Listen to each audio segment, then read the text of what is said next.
life between the trees. Today I thought we'd have a look at a question people sometimes ask us: why do we ride? Or more specifically, why do we ride dirt bikes? Stick around, let's have a look at it together.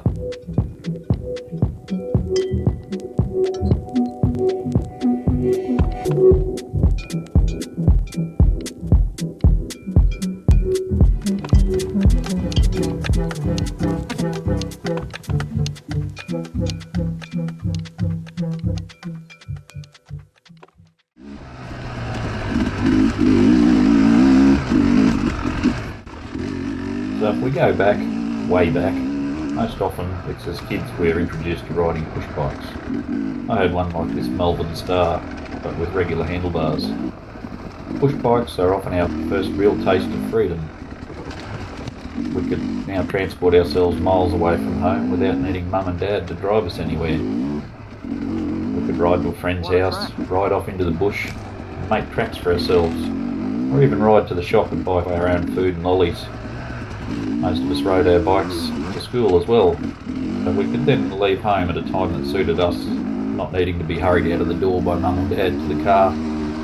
Fast forward a few years, in my own case, at the beginning of junior high school, I was lucky enough to receive my one big Christmas present from my parents during my childhood.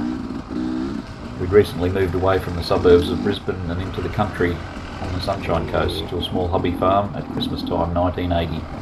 From a small amount of leftover money from the changeover, my parents bought my sister a horse, while I received a shiny, near-new Suzuki TS 100 ER road trail bike, similar to this one.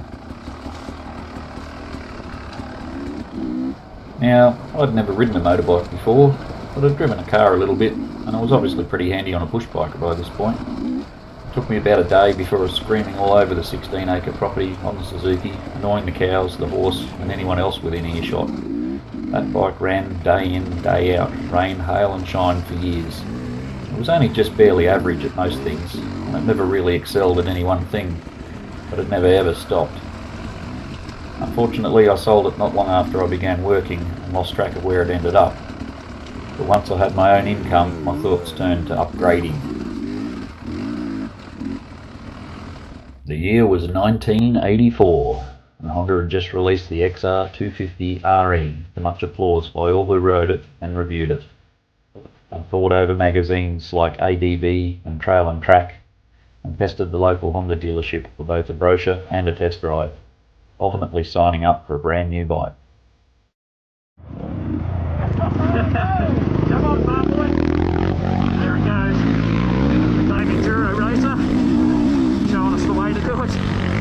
You don't always need the flashiest, newest bike out here, obviously. Yeah, it's had a bit of coin spent on it. Still an XR250. This bike was a revolution to the enduro market at the time, with its Pro-Link single shock rear suspension design that is now the standard on just about every single dirt bike made. Disc front brake, 10-inch long travel front fork, and smooth torquey 4-stroke engine. Weighed in at 106 kilos, fully fueled and ready to use. I was hooked. Later it transpired that the bike did have some flaws. It was incredibly hard to restart hot after dropping it. Also, Honda was so focused on trimming excess weight from the bike that they pared down the cooling fins to the point that the engine ran hot, very hot, often cooking the engine oil and leading to failures if not changed frequently. I actually burned blisters into my ankles through leather boots once in a Pony Express race. Later models addressed these issues. I loved that bike, and it too served me well for many, many years without any kind of failure, until it was unfortunately stolen from my workplace, where I had it stored doing some servicing. Skip forward many years. I was married, had a couple of kids. I'd taken up and then subsequently stopped rally driving, and was working hard to pay off a mortgage. But, nagging away in the background, there was always that old life. That life you used to live between the trees. That life free from rules of the road, where you took on a little risk, where adrenaline surged through the veins, where you could forget about all the things that built up around you as life takes you on your journey, where it's just you, the trees, and the motorcycle. I needed another dirt bike. A talk with some mates and a bit of a look around confirmed that the easiest to live with bike in my price range was the Yamaha WR450F. I found a good low mileage 05 steel frame model and set about getting reacquainted with riding again. I kept the trouble-free WR for a good long while and then purchased a brand new 2011 Husqvarna TE449 and spent time getting the best from it over the next few years, closely following the Husqvarna marketing slogan of Ride More. I actually ran up over 400 hours on the Husky and then looked into upgrading.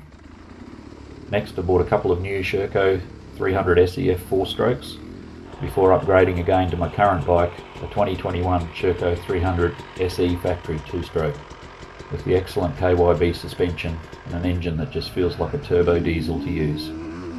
This is my first 2-stroke since the original TS100ER right back at the start, which brings us neatly back to the question, why do we ride? Well, for some it's all about the freedom from the pressures of life for a time, a couple of hours, a day, a week maybe, perhaps even a month or two on some big trek. It's about disconnecting, forgetting about work, about finances and relationships, forgetting about emails, mobile phones and Zoom meetings. It's about time spent with your mates, sharing experiences, like-minded guys and girls who think the way you do, who are into the stuff you're into, who will at the same time hang shit on you for not making it up that hill, but then will also help you ride your bike or help you get up that hill. Mates who will happily drink your beer, Coke, lemon lime bitters, or who'll just as quickly offer their own. It's about learning new skills, trying things you didn't know you could do. So many times now I've surprised myself by making it up through some gully or the top of some bastard hill that I could never have ridden just a few short years ago. It's about taking others out to these places, watching them push themselves as well, and seeing them grinning their asses off when they find they're better than they thought they were.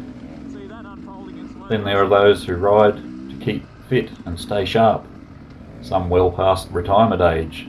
There are those who ride more now upon retiring than they ever did back when they were young. We have a good mate in our group who's now 69 and rides 3 times a week. He's fit, sharp and a funny bastard as well. Many people his age are slowing down and turning to caravan trips and lawn bowls.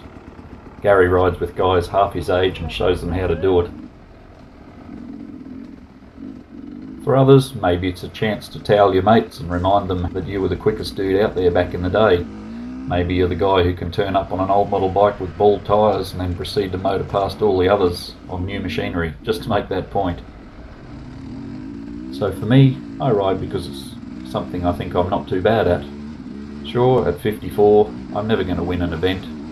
I'm often not the fastest guy on a ride, but I can tackle obstacles that some younger guys balk at, and I'm certainly not the slowest. Not always anyway. I'm getting better at riding slow, technical terrain and finding traction using technique to get across obstacles and climb hills that I struggle to walk up. I ride because it gets me away from the fuss of work, the noise of town life, and out into the forest away from it all.